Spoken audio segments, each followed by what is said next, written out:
নমস্কার, উরুস কিচেনোলজিতে সবাইকে স্বাগত জানাচ্ছি। আজকের রেসিপি ডাল ফ্রাই ডাবল তড়কা দিয়ে। ঠিক ধাবাতে যেভাবে বানানো হয়, দুবার তড়কা দেওয়া হয় অর্থাৎ টেম্পারিং করা হয়, সেইভাবে আমি চেষ্টা করলাম। সবাইকে রিকোয়েস্ট করব সাবস্ক্রাইব করতে উরুস কিচেনোলজিতে। রেসিপি এবং ভিডিও ভালো লাগলে লাইক করবেন, শেয়ার করবেন, কমেন্ট করে আমাকে জানাবেন। ডাল ফ্রাই বানাবার জন্য মূলত 3 ধরনের ডাল ইউজ করা হয়। বেশি নেওয়া হয় অরহর ডাল, আমি নিয়েছি 100 গ্রাম। ঠিক তার হাফ নিতে হবে মসুর ডাল, সেটা 50 গ্রাম। আর সেটারও হাফ 25 গ্রাম মুগ ডাল। অরহর ডাল, মসুর ডাল, মুগ ডাল প্রত্যেকটা একটা আগেরটার থেকে হাফ, এইভাবে নিয়ে নেবেন। ডাল খুব ভালো করে ধুয়ে নিতে হবে, অন্তত 3 থেকে 4 বার। জলের মধ্যে রাখার পরে জলের ভেতরে কিন্তু হাতটা ডুবিয়ে ডালটা ঘষতে হবে। অনেক সময় আমরা কি করি, ডালটা হাতে নিয়ে হাতটা উপরে চলে আসে জলের, সেটা করবেন না। ভালো করে ডাল পরিষ্কার করুন যাতে সমস্ত স্টার্চ বেরিয়ে যায় যতটা সম্ভব, এবং অন্যান্য নোংরা যাতে বেরিয়ে যায়। যে জিনিসগুলো লাগছে আমি দেখিয়ে দিয়েছি। পেঁয়াজ দুটো কাঁচা লঙ্কা, অল্প আদা, 2 ভাগে রসুন নিয়েছি, 15টা কোয়া মোটামুটি এক জায়গায়, 10টা কোয়া আরেক জায়গায়। 10টা কোয়া যেটা, সেটা একদম ছোট কুচি করে টেম্পারিং এ বা তরকাতে ইউজ হবে। টমেটো নিয়েছি 3টে। এইবারে আমরা রান্নাটা শুরু করে দিচ্ছি। প্রথমে সর্ষের তেল 2 চা চামচ 2 টিস্পুন গরম করে নিন। ধোঁয়া দেখলেই ফ্লেম একদম লো করে দিন। একটু অপেক্ষা করুন 15 সেকেন্ড, তারপরে দিয়ে দিতে হবে 2 চা চামচ ঘি। আমরা প্রথমে ডালটা সেদ্ধ করছি। দিয়ে দিচ্ছি একটা তেজপাতা আর 2টো শুকনো লঙ্কা হাত দিয়ে ভেঙে দিয়ে দিতে হবে। প্রেসার কুকারেও ডালটা সেদ্ধ করা যায় না এরকমটা নয়, কিন্তু প্রেসার কুকারে সেদ্ধ করলে সেই স্বাদ আসবে না। ডালের ক্ষেত্রে এটা কখনোই হয় না, অনেক স্যুপের ক্ষেত্রেও সেটা হয় না। প্রথম একটু ডালটা আমি দিয়ে দিলাম।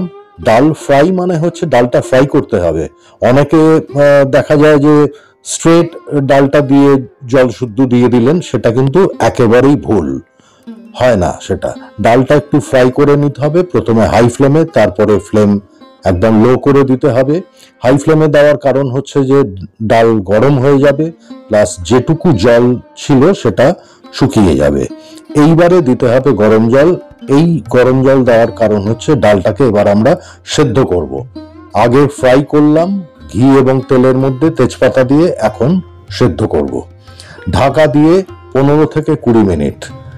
এটা মাঝে একবার দুবার খুলে দেখে নিতে হবে যে ডালটা যাতে গলে না যায়। খুব বেশি জল দেবেন না, মানে জল বেশি দিয়ে সেদ্ধ করবেন না, কারণ জলটা আমরা পরে অ্যাডজাস্ট করব। উপর থেকে যে ফেনা বা স্কাম যেটা দেখা যায়, সেটা যতটা সম্ভব তুলে ফেলে দিন। এটাই হচ্ছে ইম্পিউরিটি এবং এটা হজম হয় না। এবারে আমরা রান্নার সেকেন্ড স্টেজে চলে এলাম। সর্ষের তেল এবং ঘি একই নিয়মে দিয়ে দিতে হবে। তারপর দিচ্ছি সাদা জিরে 1 টিস্পুন। জিরেটা যেই দেখবেন যে পটপট করে সুন্দর আওয়াজ হচ্ছে, তখন দিয়ে দিলাম শুকনো লঙ্কা হাফ করে। এবারে দিয়ে দেবো রসুন কুচি 3 টিস্পুনের মতো, যেটা 15টা কোয়া আমি নিয়েছিলাম সেটা দিয়ে দিলাম। বাকিটা যেটা 10 কোয়া সেটা রেখে দিলাম। ফ্লেম লো করাই থাকবে, কারণ রসুন হাই ফ্লেমে কখনো ভাজবেন না, চট করে সেটা পুড়ে যায়। এবার দিয়ে দেবো কুচনো পেঁয়াজ। যে 2টো পেঁয়াজ নিয়েছিলাম দিয়ে দিলাম। একদম ছোট করে কুচি করবেন, ফ্লেম হাই করে দিন। প্রথমে 2 মিনিট একদম হাই ফ্লেমে পেঁয়াজটাকে সতে করুন, যাতে পেঁয়াজের ভেতরের যে জলটা সেটা তাড়াতাড়ি শুকিয়ে যায়। তারপরে ফ্লেম মিডিয়াম করে দিয়ে দিচ্ছি অল্প একটু নুন। নুনটা দিলে পেঁয়াজের ভেতর থেকে জল আবার বাইরে বেরিয়ে আসবে, সুতরাং পেঁয়াজগুলো ভালোভাবে ফ্রাই হবে। পেঁয়াজ ফ্রাই হয়ে গেলে ফ্লেম একদম লো করে অল্প একটু হলুদ গুঁড়ো আর একটু কাশ্মীরি রেড চিলি পাউডার নাড়াচাড়া করে দিয়ে দিতে হবে কুচনো টমেটো। আমি টমেটো পেস্ট ইউজ করলাম না, কারণ ধাবাতে কিন্তু পেস্ট ইউজ করা হয় না ভালো ধাবায়। একটু টমেটোটা যাতে দেখা যায় রান্না হওয়ার পরে।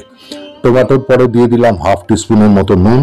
মিনিট 2 নাড়াচাড়া করুন টমেটোটা। তারপরে আমরা কিন্তু এবার টমেটোটার কুকিংটা ভেরি ইম্পর্টেন্ট, যে কোনো রেসিপিতেই তাই। কাঁচা ভাবটা টমেটোর যাতে একদম না থাকে। লো ফ্লেমে ঢাকা দিয়ে 2 থেকে 3 মিনিট বা প্রয়োজন হলে 5 মিনিট মাঝে খুলে দেখে নেবেন। যতক্ষণ না পুরো জিনিসটা একটু দানা দানা লাগছে এবং তেল সারফেসে আসছে, এটা টমেটোর কুকিংটা খুব ইম্পর্টেন্ট। তারপরে দিয়ে দেবো সেদ্ধ করা ডাল। 3-4 হাতা অল্প দিয়ে এইভাবে হাতার পেছন দিকটা দিয়ে একটু ম্যাশ করার চেষ্টা করুন, ভালো করে মিশিয়ে দিয়ে তারপরে বাকি মেজর পোর্শনটা ডালের, সেদ্ধ ডালের পুরোটা দিয়ে দিলাম। এই ছোট ছোট টেকনিকগুলো একটু ফলো করলে রান্না 100% সুস্বাদু হবে। খুব ভালো করে মেশাতে থাকুন। আমরা কিন্তু চেষ্টা করছি আমি যাতে ভালো ধাবায় যেভাবে ঠিক যে মেথড ফলো করে রান্নাটা করা হয় সেইভাবে করার। হাই ফ্লেম করে ডালটা ভালো করে ফুটতে দিন। জলের কোনো মাপ নেই, খুব পাতলা হবে না, ঘন তো হবেই না। আমরা যেটাকে কলকাতায় বা ওয়েস্ট বেঙ্গলের বিভিন্ন জায়গায় পাঞ্জাবি হোটেলের তড়কা বলি, সেটা কিন্তু এটা নয়, এটা ডাল ফ্রাই। এবারে তেজপাতা আর দরকার নেই, তেজপাতা অনেকক্ষণ ফুটেছে, সুতরাং তেজপাতার কাজ শেষ, তুলে ফেলে দিন। এই স্টেজে নুন চেক করে নিন, যদি নুন লাগে নুন দেবেন, না হলে দেবেন না। এই রেসিপিতে চিনি যাবে না। আমি কিছুটা আদার জুলিয়েন করে রেখেছিলাম, সেটা দিয়ে দিলাম। আর শেষে দিচ্ছি কুচনো ধনেপাতা। এই রেসিপির ক্ষেত্রে ধনেপাতা কিন্তু একদম ছোট করে কুচি করবেন না, একটু পাতাগুলো যাতে দেখা যায়, এগুলো খুব ইম্পর্টেন্ট ব্যাপার। ভালো করে মিশিয়ে দিন, গ্যাস সাথে সাথে বন্ধ করে দিন। ধনেপাতা দেওয়ার পরে গ্যাস অন রাখবেন না। এবারে আমরা ডাবল তড়কা, যেটা এতক্ষণ রান্নায় ফার্স্ট তড়কাটা আমরা দিয়ে দিয়েছি, সেকেন্ড তড়কা করছি। একটা তড়কা প্যানের মধ্যে অ্যাটলিস্ট 3 টেবিল স্পুন, 3 টেবিল চামচ ঘি দিয়ে দিন। হাই ফ্লেমে এই তড়কাটা করতে হবে।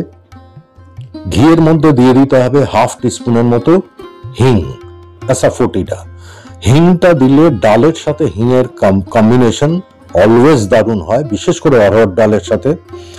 এবারে যে রসুন কুচিটা রেখে দিয়েছিলাম সেটাও দিয়ে দিলাম। যেহেতু হাই ফ্লেমে আছে, একটু নেড়ে দিয়ে বেশিক্ষণ রাখবেন না, দরকার হলে ফ্লেম থেকে তুলে নিন। খানিকটা কাশ্মীরি রেড চিলি পাউডার আর কসুরি মেথি, এটাও ম্যান্ডেটরি দেবেন। 1 টিস্পুন কসুরি মেথি জাস্ট হাতে একটু ঘষে দিয়ে দিলাম। মাঝে মাঝে ফ্লেম থেকে প্যান তুলে নিন। এবারে দিয়ে দিন একটা ইউনিক জিনিস, সামান্য একটু জল, ঠান্ডা জল। যেই ধোঁয়াটা উঠবে জলটা দিলে, সাথে সাথে ডালের মধ্যে এই ফাইনাল তড়কাটা মিশিয়ে দিন। এটা কিন্তু খুব কম জায়গায় আপনারা দেখতে পাবেন। এই জলটা দেওয়া কিন্তু খুব জরুরি। ভিডিও ভালো লাগলে সাবস্ক্রাইব করবেন, সাথে থাকবেন। আবার দেখা হবে। নমস্কার।